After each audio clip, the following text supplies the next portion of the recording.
YouTube channel क्रिएटेनमेंट में आप सभी का स्वागत है। मैं हूं विद्यानंद मिश्रा और सुनाता हूं हिंदी भाषा के शब्दों का शुद्ध प्रयोग। हिंदी भाषा के शब्दों का शुद्ध प्रयोग श्रृंखला के तहत आज आपको मैं सुनाने जा रहा हूं बोलना और कहना, बिंदु और बिंदी, भरभराना और भेरना तथा भार्या और भारता की। आइए सबसे पहले बात करते हैं शब्द बोलना और कहना में क्या अंतर है तथा इसका शुद्ध प्रयोग कैसे किया जाए। बोलना और कहना सामान्य लोग बोल बोल कर कुछ कहते हैं, लेकिन गूंगे लोग बिना बोले ही सब कुछ कह देते हैं। जाहिर है कि कुछ कहने के लिए बोलना ज़रूरी नहीं है।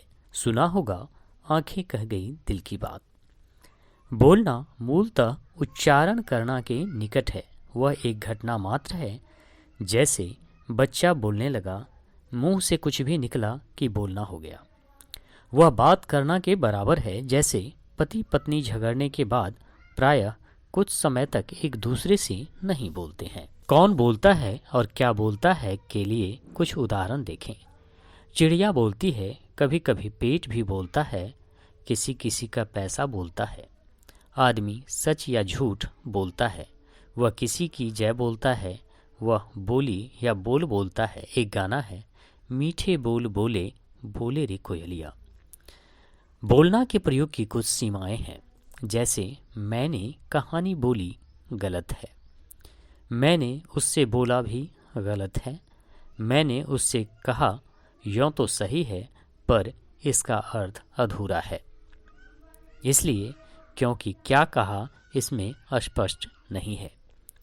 कहना को क्या के साथ लगे प्रश्न का उत्तर अवश्य चाहिए, जैसे मैंने किस्सा कहा, मैं कहा कि ... आदि। बताना भी कहना के समान सौदेश्य रहता है, लेकिन वह उससे थोड़ा आगे है। उसमें सदा किसी को किसी बात की महत्वपूर्ण जानकारी दी जाती है, जैसे मैं तुम्हें बताता हूँ।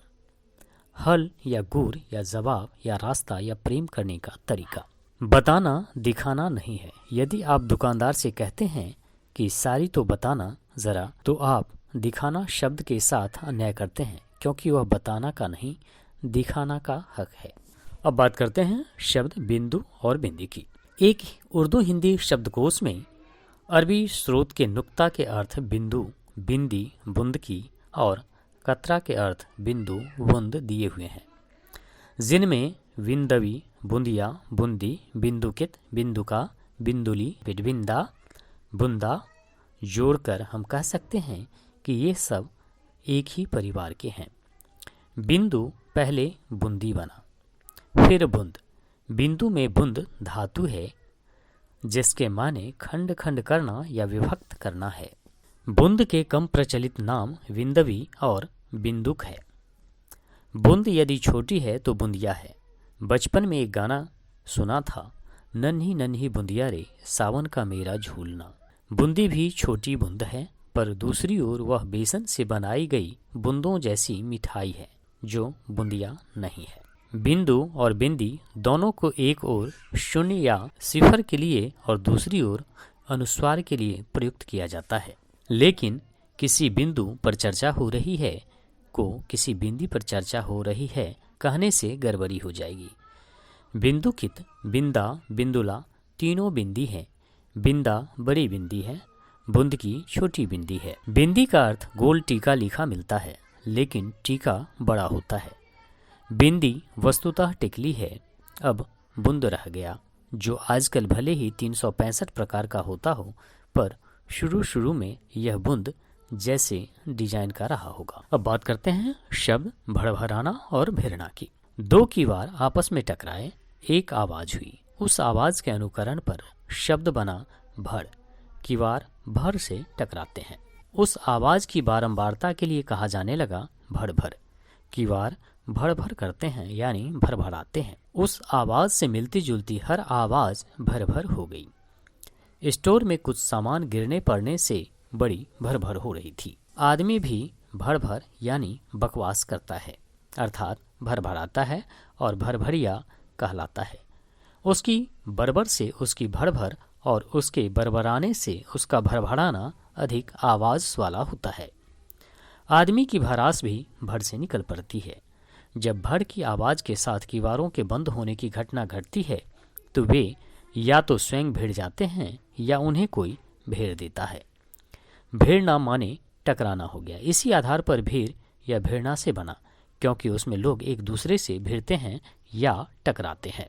लोग बाग परस्पर भिड़ भिड़ कर एक दूसरे से लड़ने भिड़ने लगते हैं। भिड़ना लड़ना के बराबर हो गया। मेरा एक मूडी दोस्त अक्सर दो दोस्तों को एक दूसरे से भिड़ा देता है। आगे बढ़ें, देखें। व्यवहारिक लोग हर जगह अपना काम भिड़ कर करवा लेते हैं। वे तरकीब भिड़ाना जानते हैं, वे भिड़ा होते हैं। अब भिड़ंत को याद कीजिए, जो भिड़े बिना नहीं हो सकती। अंत में मुठभेड़ जो एक कदम आगे है वह मुट्ठी और भिड़ना से पैदा है और मूलतः मुट्ठियों के प्रहार से की जाने वाली भिड़ंत है। अब शब्द भार्या या स्त्री और भर्ता या पुरुष की देखें। पत्नी पूछ रही थी कि पति का पतित से तो संबंध नहीं है। कुछ पतियों को याद कीजिए, लखपति, करोड़पति, उद्योगपति, गृहपति, जगतपति, कुलपति, वनस्पति, उपपति और अधिपति आदि। धर्मपति से धर्मपत्नी का कोई सीधा संबंध नहीं है, क्योंकि धर्मपति का अर्थ धर्म पर अधिकार रखने वाला पुरुष धर्मात्मा है। उधर धर्मपत्नी और पत्नी एक ही हैं, क्योंकि पत्नी संज्ञा पा चुकने वाली हर स्त्री धर्म का सर्टिफिकेट दिखा सकती है। पत्नी में पति इस रूप में शामिल है कि पति से ही पत्नी बना है।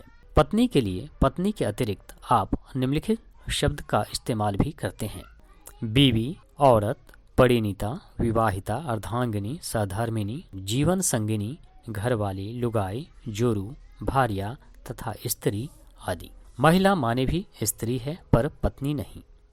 आप यह नहीं कह सकते कि अमुक स्त्री आपकी महिला है।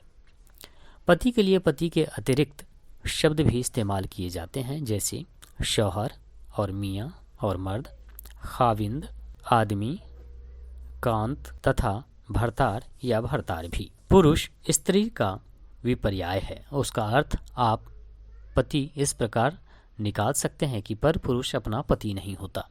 भार्या भार्य का स्त्रीलिंग रूप है, पर इसका अर्थ पति न होकर सेवक है। इन शब्दों से शिकायत है। यदि कोई पत्नी अपने पति का भरण पोषण करती है तो उसे भार्या न कहकर उसके पति को भार्य कहा जाना चाहिए। दोस्तों, ये जानकारी आपको कैसी लगी ये हमारे YouTube चैनल क्रिएटेनमेंट पर कमेंट कर अवश्य बताएं। साथ ही YouTube चैनल को सब्सक्राइब करना न भूलें, जिससे कि आपको लगातार इस तरह की ज्ञान भरी बातें और जानकारी मिलते रहे। धन्यवाद।